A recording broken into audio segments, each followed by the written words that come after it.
Aconteció después de esto, que la mujer de su amo puso sus ojos en José, y dijo: duerme conmigo. Y él no quiso.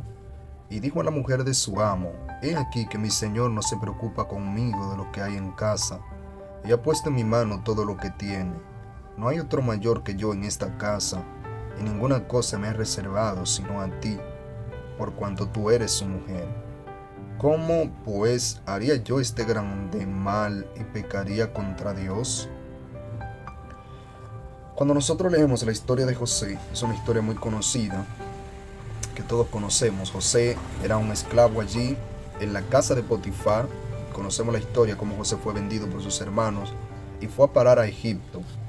José se encuentra allí siendo mayordomo, es el mayordomo de aquella casa, es quien administra todos los bienes que posee Potifar. Pero algo particular, algo curioso, algo no esperado sucede en la vida de José, y es que la esposa de su amo pone sus ojos en él. Siendo José un joven, probablemente cercano todavía a la adolescencia para ese entonces, es interesante notar que José se rehúsa totalmente a aceptar la propuesta de aquella mujer. Se rehúsa totalmente, se niega a aceptar el deleite de estar con aquella mujer, que aquella mujer le estaba brindando, porque aquella mujer quería estar con él, quería tener una relación íntima con él. Y dice que la Biblia, como acabamos de leer, que cuando ella pone sus ojos en José, José le dice: ¿cómo haría yo este grande mal pecando contra Jehová Dios? Le dice: tu esposo todo me lo ha permitido, todo lo ha puesto bajo mi cuidado, y lo único que ha reservado eres tú por cuanto eres su mujer. ¿Cómo pecaría yo contra Jehová haciendo tan grande mal?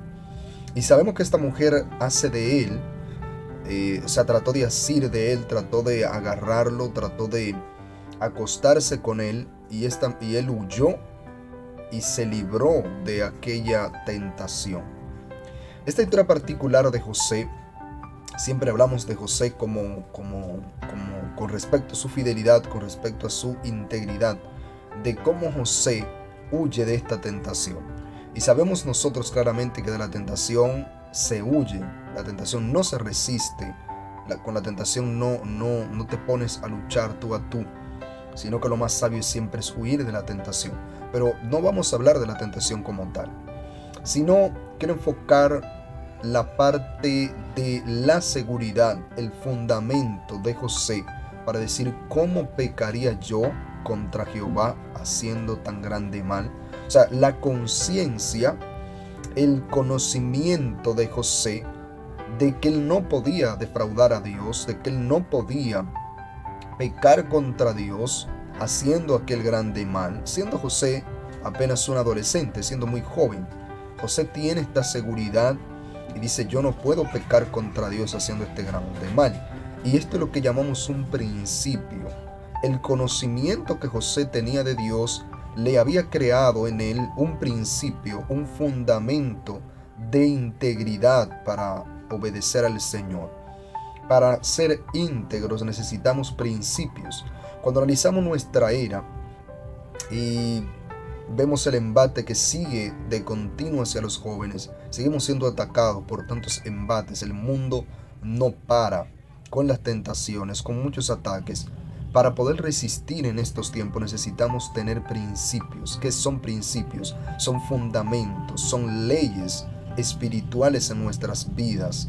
Son aquellos fundamentos que se crean en nosotros por medio del conocimiento de Dios. Es importante ver, porque a veces creemos que una persona es muy cristiana, es muy fiel a Dios porque tiene mucho poder, porque tiene mucha unción. La unción y el poder no nos hacen ser más cristianos. Por esto cito a un pastor, el pastor Rubén Concepción, cuando en una prédica dice: ¿de qué sirve tanto poder y unción si cuando vuelves a tu casa sigues hablándole mal a tu esposa o a tu esposo, a tus padres? Sigues siendo una persona que está actuando fuera de los lineamientos bíblicos. El poder y la unción es muy necesaria, es importante para avivar la obra de Dios, para manifestar el poder de Dios a la gente que necesita. Se necesita el poder, se necesita la unción. Pero vemos en este tiempo algunos movimientos que se ponen de moda, y se le da cierto lugar o se malinterpreta muchas veces el poder y la unción en una persona, el conocimiento que tiene. Y vemos muchos movimientos, que las raíces hebreas, que el conocimiento del hebreo, que la unción, y vemos también extremos. Sin embargo, lo que te hace más cristiano es tu acercamiento a Dios.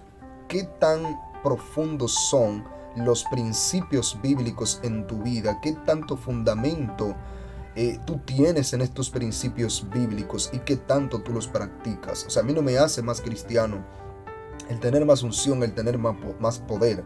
Me hace más cristiano el poner en práctica los principios bíblicos. En los tiempos de José no habían estos movimientos que hay hoy. En los tiempos de José no había unción, no se hablaba de unción, no se hablaba de poder, no se hablaba de raíces hebreas, no se hablaba de ninguna otra cosa. Esas cosas no existían para el tiempo de José. Tampoco existían para el tiempo de Daniel, para el tiempo de Misael, de Ananías y Azarías. No existían estas cosas para estos tiempos. Sin embargo, ellos tenían principios. Cuando Daniel llega a Babilonia, la Biblia dice que él propuso en su corazón no contaminarse. Los principios deben estar primero en nuestros corazones para luego poderlos manifestar, para luego poderlos practicar en la vida real cuando lleguen las tentaciones. Tienen que estar anclados a nuestra alma. Y los principios bíblicos, ese principio de temor a Dios, ese principio de integridad, ese principio de lealtad, de que yo tengo que obedecer al Señor porque Él me manda en su palabra, porque soy cristiano, soy un seguidor de Cristo y no debo contaminarme, no debo enredarme en los negocios de esta vida. Esos principios tienen que estar arraigados en nuestros corazones. Y ellos tenían principios, ellos no tenían unción, ellos no tenían poder, ellos no tenían ciertos conocimientos que hay hoy. Sin embargo, en situaciones muy críticas, en momentos muy difíciles, arriesgando sus vidas, ellos decidieron obedecer a Dios y fueron íntegros al Señor. La integridad tiene como fundamento, tiene como base principios que tenemos en nuestra vida cristiana y que están relacionados en cuánto conocemos a Dios, qué tanto le conocemos a Él. Esos principios se van a fundamentar en nuestra vida a medida que les conocemos a Él, a medida que nos acercamos a Él, a medida que tenemos una conciencia clara de quién es Dios, a medida de que pasamos tiempo con Él, a medida de que nos hacemos uno con Él, a medida de que su amor se va derramando en nuestros corazones y nosotros vamos profundizando y conociendo un poco más acerca de su amor. Así que nosotros como jóvenes tenemos que procurar crear principios, fundamentarnos en principios, porque esos principios son los que nos van a ayudar a vivir una vida íntegra delante de Dios en este mundo que sigue siendo cada vez más embatido por las tentaciones y los negocios de esta vida.